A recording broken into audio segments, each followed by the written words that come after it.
In pandemic, World Health Organization Regional Director Matshidiso Moeti says that the freedom fighter Steve Biko's principles of fairness and equity should be at the center of the actions we take in order to get the pandemic under control. She says Africans and the rest of the global south should commit to demanding equality.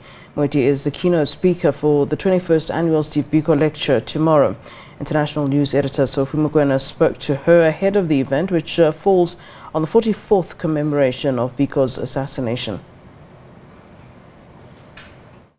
The core message is this, that Steve Biko's principles on which he dialogued with South Africa, with the world, by which he lived his own life, and by which he took action, are absolutely relevant today as we deal with a crisis, a global crisis like the global COVID-19 pandemic, in terms of its impact and the types of issues that are critical. That, first of all, we must believe in ourselves as African people. We must know ourselves, we must believe in ourselves, we must value ourselves, we must have self-worth, which can lead us to be able to take the actions that we need to take in order to take care of each other. And I think he was very much somebody who devoted his life, even as a student, to taking care of other people. He invested his energy in this. Secondly, that equity, being fair to the needs of everyone, and particularly those who are vulnerable, must be central to the actions that we all take. Because the COVID-19 pandemic has so demonstrated that it hits the whole world, but it hits particularly those people who are vulnerable in some way or other based on some factor. And that unless we act in ways that are based on the principles of equity, principles of justice, ensuring that we're all in it together, then collectively we're not going to succeed.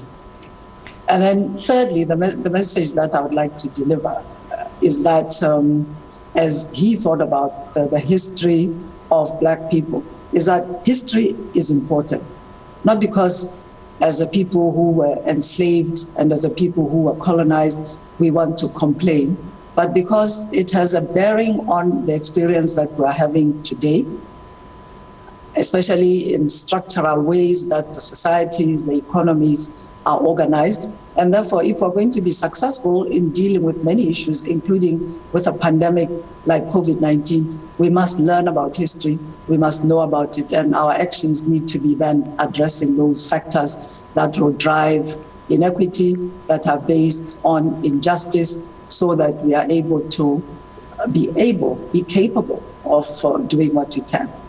You spoke about his commitment to certain values. This comes at a time where we are dealing with the COVID-19 pandemic worldwide. When you look at the type of leadership we have, particularly at the political level, do we see the same commitment that we saw in terms of how Steve Biko conducted himself during the time when there were crises in this country, or during the time of crisis? What his principles, his philosophy, and his actions teach us is that leadership demonstrates itself in translating principle into action, in really making sure that in what we do, we are thinking of the most vulnerable, we are being fair, we are being just, we are being honest, and we are building trust. So I think certainly there is leadership that is working on these matters. And I think it's important to think about the context in which this is happening now. We're operating in a very interconnected, globally interconnected world. So what happens in one place affects another. We're acting in a world that is not particularly fair in how it's organized because of history. And there are certain drivers and pressures that determine how people act. But if I look at African leadership overall, and you know, in quite a few countries this year, there has been a celebration of 60 years of independence in Africa. There have certainly been challenges, and where we have reached in terms of development, I believe, is not where those leaders of independence were thinking we would reach. But I think leadership will prove itself in the kind of collective action that has been demonstrated at the continental level.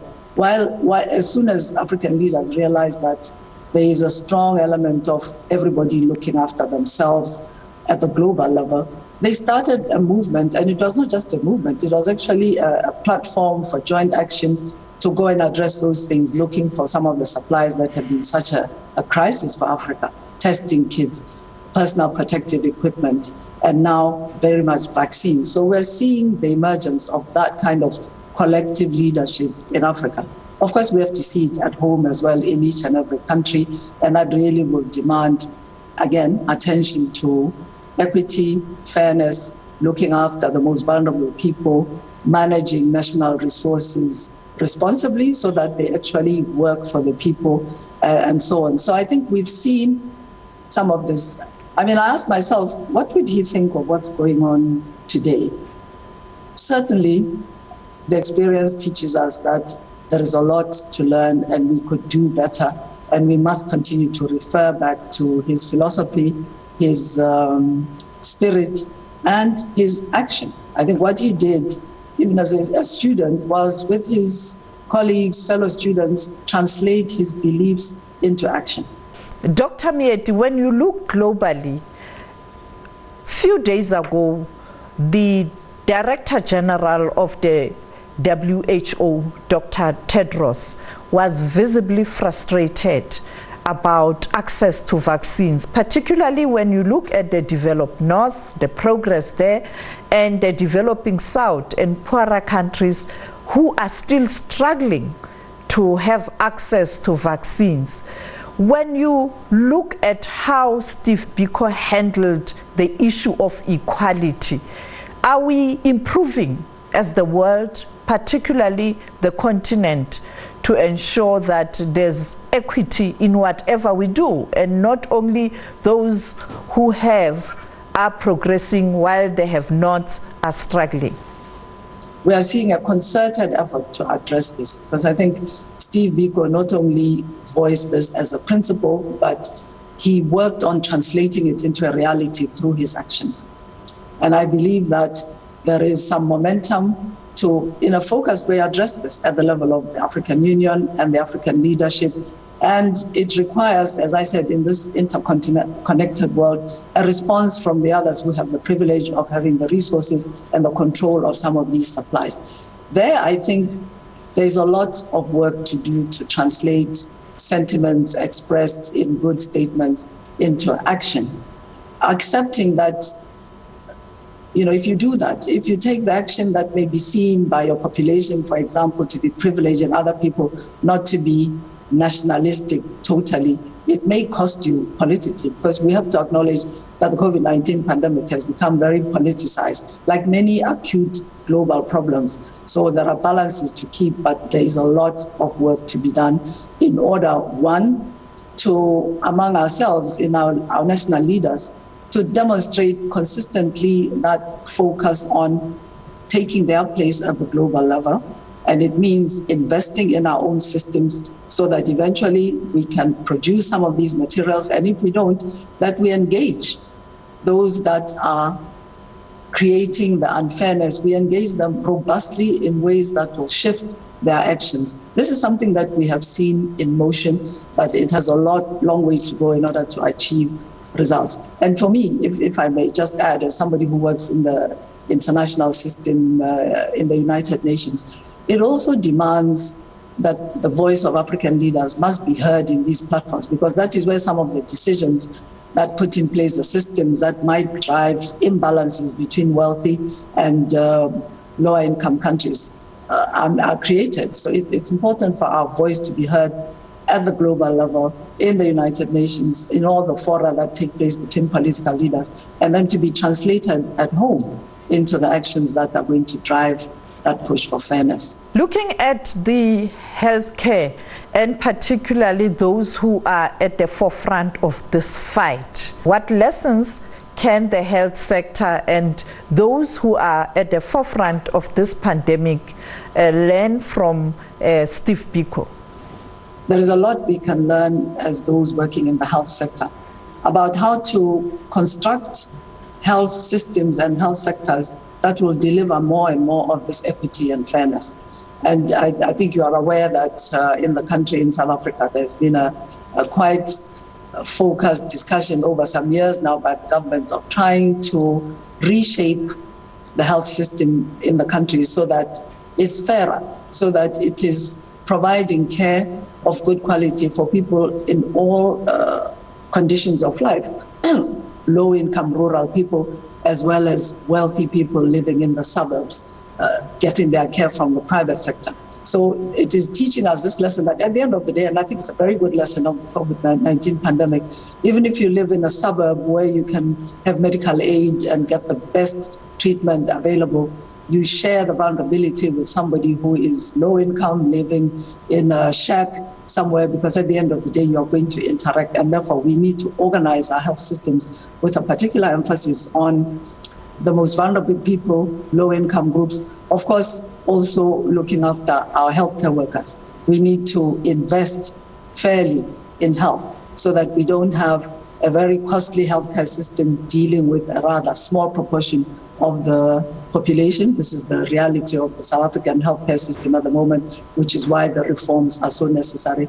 And this is something that we see in many countries on the continent, that resources are mainly in the urban areas where you might get higher income people. And when you go out to the villages, to the lower areas, the system is not that functional. So it needs investment, but it also needs investment focused on equity and on building capacity everywhere. Finally, Dr. Moeti, your message to Africans in particular, as someone who is charged with responsibility to look after the sub-Sahara region. What is your message as we are commemorating this important leader who lived amongst us and also tried his best to make Africa, South Africa, and the world a better place? We had ex-President Mbeki leading a high-level international panel a few years ago in 2015, which found that every year about $50 billion leaves Africa in illicit flow. So that's money that's basically stolen out of Africa, mainly through the mineral sector. So if we manage our common resources honestly, with caring about the people that are least able to deal with themselves, if we use that African communal care philosophy, which is still so much part of African culture, then we can progress together.